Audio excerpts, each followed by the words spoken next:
Greetings, guys. Welcome back to my channel. My name is Monette, and this is my channel, Evolve with Monette. All right, so was doing early morning meditations, listening to the podcasts and the motivational stuff, and there was something that came on, and it was actually Les Brown, but he was talking about going after the things that you want to go after and actually manifesting the life that you want. And because we are often talking about love and relationships, and that's my specialty energetically, that is something I want to redirect it into. He made some really good points about living the life that you want to live for yourself. And I am going to be pulling from the notebook. Okay.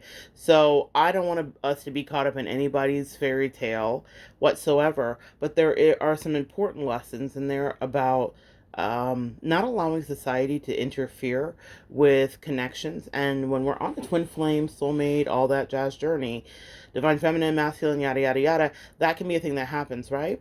So, what I want you guys to do is, when I'm not talking about your toxic one and the one that taught you the lessons or the karmic one, hopefully for a lot of you listening, you have surpassed that stage and are at this stage where it's just clarity and connection with new people, or you're by yourself right now, maybe in a stage of celibacy. But the sun, what did P. Diddy say? The sun doesn't shine forever, but as long as it's here, then we might as well shine together. So I want you guys to start shining with yourselves regarding and having a light that emits from you regarding what real love and connection is for you, and not allowing anybody to taint that. And I know for some of you listening, you may say, well, that's easy because I didn't taint it, or maybe I wouldn't taint it, or I'm very understanding, or I get what I want. But the variable we cannot control is another person. And this is why the whole self-work thing comes into play. You can go after what you want, like Les Brown was talking about, be tenacious, unrelenting, and all unapologetic, but the way with love, it's not the same as a business or about achieving a goal, because there is a variable. Now, there will be variables in a business setting or structure or setup where you have no control and you just have to plan the best you can for whatever contingencies. Being a classically trained chef, one of the things that we talk about in culinary school is the HACCP plan, hazard analysis, critical control points, right? So, or critical control plan. So it's the HACCP. And that's how we regulate the variables we can't control regarding maybe an on site service. That means that we'll have our thermometers regulated. That means that we have a hold time for food. That means that it needs to be refrigerated after a certain amount of time. That means that we're going around and checking if there's like a salad bar that's open to make sure that it is at a certain degree, to make sure that there are no foodborne illnesses that are growing. So we have a way of controlling things that we can't control. We cannot control a foodborne illness, we can't control bacteria, but we can control the temperature that it's kept at. What I want you to take control of with yourself and have your own HACCP plan for your energy is to take care of who you are and get grounded in loving yourself and knowing exactly who you present yourself to be to the world, but also being healed within yourself. That's how you control the variable of who you attract, so that you're on the same page. A lot of us spend so much time trying to convince people to love us that we're never ever on our path. And that's something that in my own journey, many times I have had to figure out. I also want to make a special note here because it comes through as I was working with some clients yesterday regarding rejection and the empath. Maybe it's a separate video, but guys, it is a rite of passage for us to be rejected. It is a rite of passage for people to say that they love us and to absolutely betray us. I know that seems like, wow, where do I sign up? But that's the truth. It's the truth.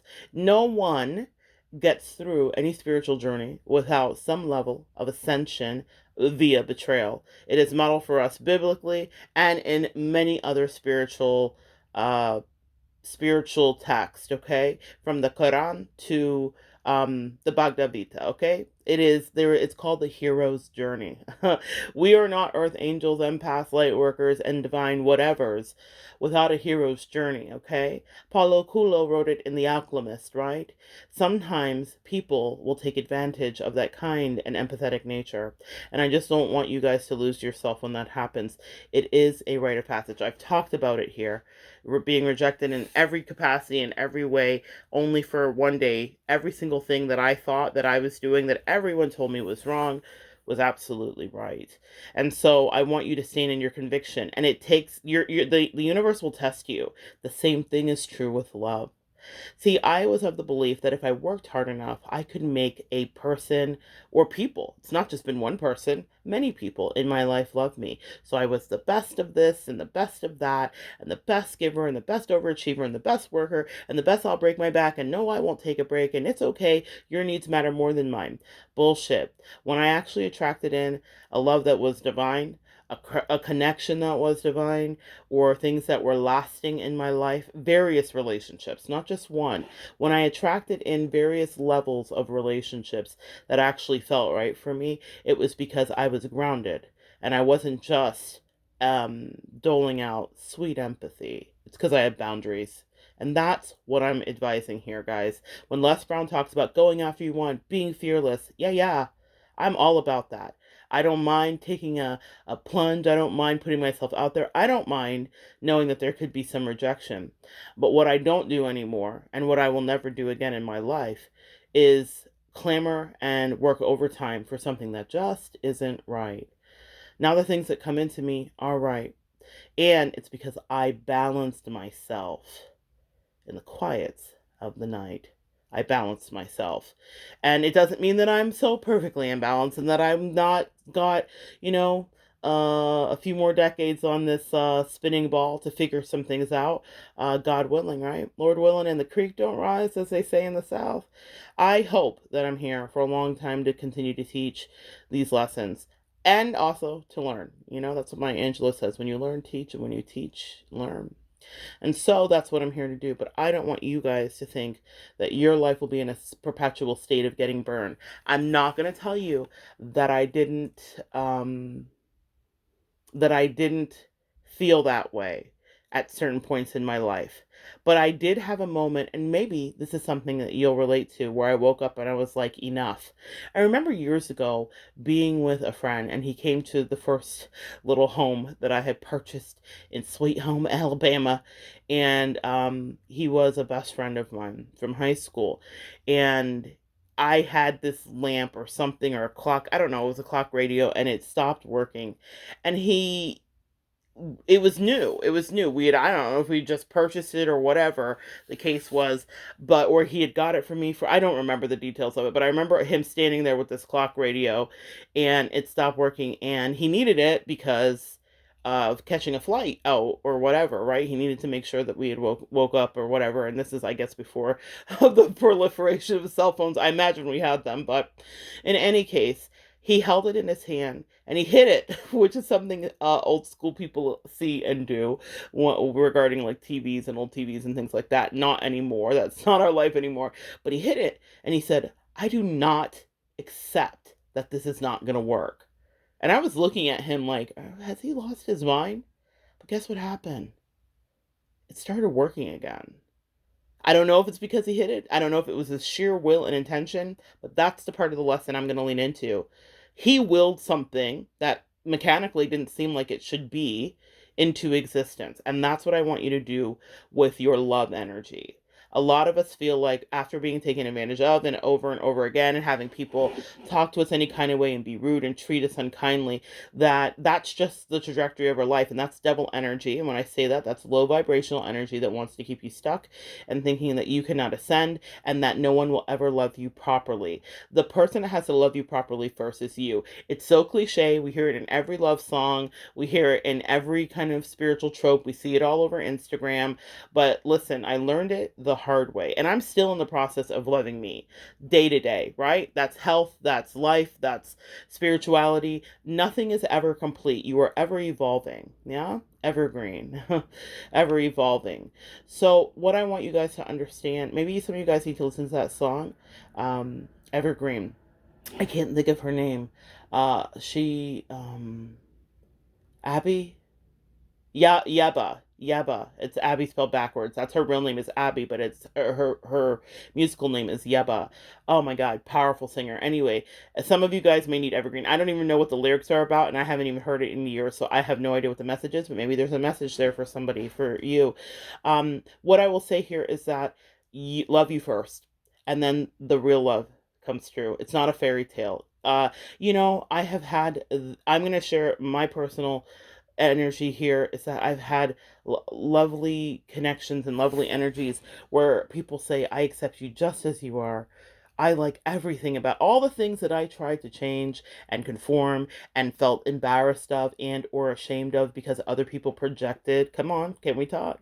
Their shame and their embarrassment because they could not embrace fully who they are.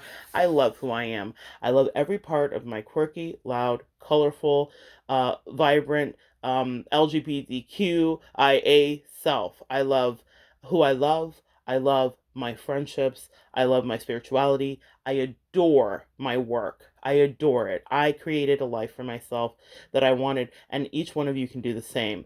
And it doesn't come, I'm not even going to hold you, without a lot of pain. It came through real tribulation. God tested me over and over again. Do you want this thing? How bad do you want to win? And that meant that I had a lot of what you guys go through, which is dark nights of the soul and questioning if whatever you've chosen is the right thing for you. But I am so sure. I've never been more sure. And I am having the evidence that my blessed assurance stands because all of the things that I ever wanted and manifested have matriculated and are continuing to matriculate. And it's nice on this side, guys. So do your work and get here. Because when you're over here, I think your vision gets clear. Work on what you need to work on and stop worrying about when your twin flame comes in. Girls, I'm giving you advice that I didn't take myself for a lot of years. And then one day, suddenly, they appear. I love you guys so much. Um, it can be mutual, it can be heartfelt. Yes, go after your love, but the first love you got to go after is that of self. I was rewarded immensely from stopping this whole karmic, soulmate, false, whatever, distorted, blah, blah, blah energy. By me saying I choose me and F you, it changed my life. And that didn't mean that I immediately went into anything, but it did mean that God said, see, when you remove the debris, we can bring a new thing in. Okay? I love you guys so much. Have a beautiful day. Come back and join me, and we'll continue to evolve together.